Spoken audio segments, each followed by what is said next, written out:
Bersyukur kepada Allah untuk semua kebaikan, kemurahan, dan cintanya. Bersama dengan saya, Pendeta Dr. Hanas DTH dalam program Reministry, kita akan merenungkan firman Allah yang sejuk, yang membuat kita semakin bertumbuh, berakar, dan berbuah dalam Kristus Yesus Tuhan kita. Kekristenan yang diajarkan Paulus menekankan buah roh yang ditunjukkan setelah seseorang menerima Yesus Kristus sebagai satu-satunya juru selamat. Dan bukan karena ketaatan pada peraturan Yahudi dari perjanjian lama. Apakah itu terkait dengan sunat dalam perjanjian lama maupun hukuk Taurat Musa. Hidup Kristiani bukan pada legalisme agama, tetapi lebih kepada penampilan nilai spiritual. Tindakan tolong-menolong bisa dilakukan dengan sangat baik bila dikerjakan sebagai ekspresi dari buah roh. Jadi bertolong-tolonglah dengan kasih, dengan sukacita, dengan hati yang damai, dengan sabar, dengan murah hati, dengan baik, dengan setia, dengan lemah lembut, dan dengan menguasai diri, menjadi gaya hidup Kristiani yang sesungguhnya. Hari ini firman Tuhan temanya bertolong-tolonglah menanggung bebanmu. Mari kita lihat Galatia 6 ayat yang kedua, firman Tuhan berkata, bertolong-tolonglah menanggung bebanmu, demikianlah kamu memenuhi hukum Kristus. Dalam naskah Yunani menggunakan istilah alelon tabare, bastazete, kaihotos anapleroste, plorosete, ton nomon tau Kristo. Menarik sekali saudara-saudara. Saya perlu mengucapkan istilah Yunani ini untuk membuat kita memahami lebih jauh. Saya ulangi. Alelon tabare, bastazete, kaihotos, anaplerosete, ton nomon to Kristo. Diterjemahkan oleh Lembaga Alkitab Indonesia, bertolong-tolonglah menanggung bebanmu, demikianlah kamu memenuhi hukum Kristus. Bertolong-tolonglah menanggung bebanmu. Ada beberapa hal yang penting untuk kita ketahui. Yang pertama, menolong untuk memenuhi keperluan sesama. Galatia 6 ayat 2 bagian A, Lembaga Alkitab Indonesia menggunakan istilah bertolong-tolonglah. Istilah bertolong-tolonglah itu tidak ditemukan dalam naskah Alkitab bahasa Yunani Perjanjian Baru. Namun ada istilah yang menyerupai mendekati itu, yaitu alelon. Jika dilihat dari segi morfologi atau linguistik atau bentukan kata, alelon itu merupakan reciprocal pronoun genitif maskulin plural. Kata ganti timbal balik genitif maskulin jamak. Artinya secara leksikal atau menurut kamus, alelon itu diterjemahkan one another's. Reciprocal pronoun menjelaskan tindakan yang saling mengena satu dengan yang lainnya dalam bentuk jamak. Genitif berfungsi sebagai kasus keterangan yang berperan menjelaskan kata benda terkait dengan istilah alelon. Jadi istilah alelon secara gramatikal dapat diartikan sebagai sesuatu yang memberikan keterangan adanya tindakan yang saling mengena satu dengan yang lainnya dalam bentuk jamak. Lembaga Alkitab Indonesia menggunakan frasa bertolong-tolonglah yang menggantikan atau menyamakan artinya satu sama lain, yang menjelaskan adanya keterangan tindakan satu sama lain yang saling mengena dalam bentuk jamak, sehingga bisa dimaknain sebagai menolong memenuhi keperluan sesama, menolong memenuhi keperluan satu sama lain.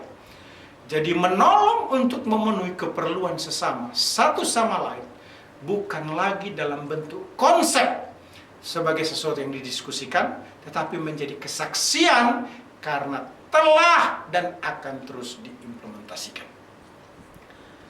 Umat Allah yang diberkati Tuhan, Natal Yesus Kristus adalah tindakan proaktif Allah untuk memenuhi kebutuhan manusia, yaitu pembebasan dari hukuman kekal, yaitu neraka. Kebutuhan tersebut dipenuhi atau diterima manusia bila manusia membuka hati secara pribadi untuk Yesus Kristus menjadi Tuhan atau Juru Selamat. Jelas sekali dalam Yohanes 3:16. Kalau kita bekerja di company ataupun foundation, ataupun juga satu persekutuan atau gereja, merupakan satu tempat yang Tuhan berikan agar kita bersama-sama satu sama lain bekerja atau melayani dengan prinsip teamwork. Bekerja atau melayani dalam bentuk tim akan menghasilkan pencapaian yang luar biasa atau unlimited.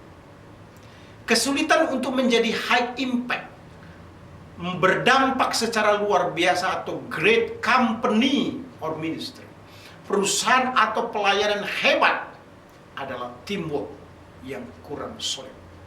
Ingat baik-baik, setelah kita menerima Yesus sebagai Tuhan dan Juru Selamat pribadi, maka kita harus menolong untuk memenuhi keperluan sesama, yakni menjadi teamwork yang solid. Work together, serve together, and success together. Bekerja bersama-sama, melayani bersama-sama, sukses bersama-sama. Saudara seiman perlu ditolong di masa Natal ini, saudara. Karena ada keperluan yang terkait dengan kondisi yang sakit, yang membutuhkan pengobatan, kesembuhan. Ada umat yang mengalami konflik dalam rumah tangga yang membutuhkan penyelesaian atau rujuk kembali. Ada kesulitan keuangan yang membutuhkan dukungan finansial. Secara spiritual, ketika kita berhadapan atau bertemu orang yang belum rohani, maka kita wajib memakluminya. Roma 14 ayat 1 berkata, terimalah orang yang lemah imannya tanpa mempercakapkan pendapatnya. Umat Allah ini berkati Tuhan, di Christmas ini bertolong-tolong menanggung beban. Pertama, menolong untuk memenuhi keperluan sesama. Yang kedua, menolong untuk meringankan beban sesama. Galatia pasal 6 ayat 2 bagian B berkata, menanggung bebanmu. Istilah menanggung dalam bahasa Yunani menggunakan kata bastazete, merupakan verb present imperatif aktif orang kedua, person singular. Sehingga secara gramatikal dapat diartikan, hendaklah kamu secara aktif terus-menerus menanggung. Selain istilah bastazete, ada istilah bare, artinya burdens, beban. Istilah bare merupakan noun akusatif neuter plural, kata benda akusatif netral jamak. Akusatif itu dimaknain sebagai objek langsung, sebagai sasaran atau arah. Jadi secara gramatikal dapat diartikan bare itu yang menjadi sasaran atau yang menjadi objek langsung, yang menjadi arah itu adalah beban. Jadi istilah alelon tabare bastazete dapat diartikan hendaklah kamu secara aktif terus-menerus menanggung beban itu satu dengan yang lainnya.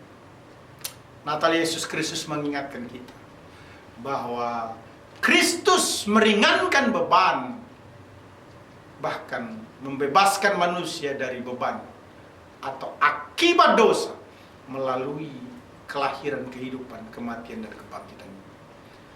Beban hukuman dosa yaitu neraka diringankan atau dibayar oleh Kristus melalui penebusannya. Yesus juga membuka peluang, bahkan meminta agar kita yang menerimanya menyerahkan beban hidup kepada Kristus supaya kita mengalami kelegaan. Sebagaimana dijelaskan dalam Matius 11 ayat 28. Marilah kepadaku semua yang letih, lesu, dan berbeban berat, aku akan memberikan kelegaan kepadamu. Tindakan yang berfokus pada memikirkan dan menolong beban sesama atau menanggung beban yang dilakukan terus-menerus tidaklah mudah. Karena masing-masing kita memiliki tugas dan tanggung jawab sendiri-sendiri. Apalagi kalau menanggung beban dilakukan terus-menerus secara aktif satu terhadap lainnya. Sangat berat dan bisa saja ada yang berpikir sangat mustahil. Mengapa? Karena melakukan pekerjaan atau pelayanan sendiri dengan tuntas sesuai target, sesuai SOP, standar operating prosedur, belum tentu tercapai. Boro-boro mau menolong rekan-rekan lain. Menanggung dalam istilah bastazete merupakan kata kerja imperatif. Artinya kata kerja perintah, bukan modus optatif. Kemungkinan kecil untuk dilakukan. Atau bukan modus subjuntif, kemungkinan besar untuk dilakukan. Jadi karena istilah beban dalam terjemahan bahasa ini menggunakan kata bastazete adalah imperatif, satu perintah, satu kewajiban yang harus, bukan pilihan atau kemungkinan. Maka kita harus ada pada posisi yang sama, seperti yang Alkitab menyatakan juga dalam Yakobus 4 ayat 17. Jadi jika seorang tahu bagaimana ia harus berbuat baik, tetapi ia tidak melakukannya, ia berdosa. Sebagai keluarga Allah, kita wajib terus-menerus secara aktif meringankan beban rekan-rekan satu sama lain dalam menjalankan tugas. Kita harus sepakat dengan kata-kata what can I do for you, bukan I don't care. Kita berkata apa yang dapat saya lakukan untuk Anda, bukan saya tidak peduli. Paulus secara khusus dalam Galatia 6 ayat yang kedua menekankan untuk menolong beban para guru atau misionaris. Perhatikan Galatia 6 ayat yang ke-6. Dan baiklah dia yang menerima pengajaran dalam firman, membagi segala sesuatu yang ada padanya dengan orang yang memberikan pengajaran itu. Paulus secara pribadi sebagai pelayan Tuhan menyatakan dengan tegas untuk dibantu karena itu merupakan haknya. 1 Korintus 9 ayat 4 berkata, tidakkah kami mempunyai hak baik untuk makan dan untuk minum? Meringankan beban sesama bagi yang mampu atau yang kuat wajib hukumnya. 1 Korintus 19 ayat 1 berkata, kita yang kuat wajib menanggung kelemahan orang yang tidak kuat. Dan jangan kita mencari kesenangan kita sendiri. Mari kita secara konkret melakukan sesuatu untuk meringankan beban orang lain. Umat Allah yang diberkati Tuhan, menarik sekali di masa-masa Natal ini, bertolong-tolonglah menanggung bebanmu. Pertama, menolong untuk memenuhi keperluan sesama. Kedua, menolong untuk meringankan beban sesama. Ketiga, menolong untuk memenuhi hukum Allah. Galatia 6 ayat 2 bagian C berkata, demikianlah kamu memenuhi hukum Kristus.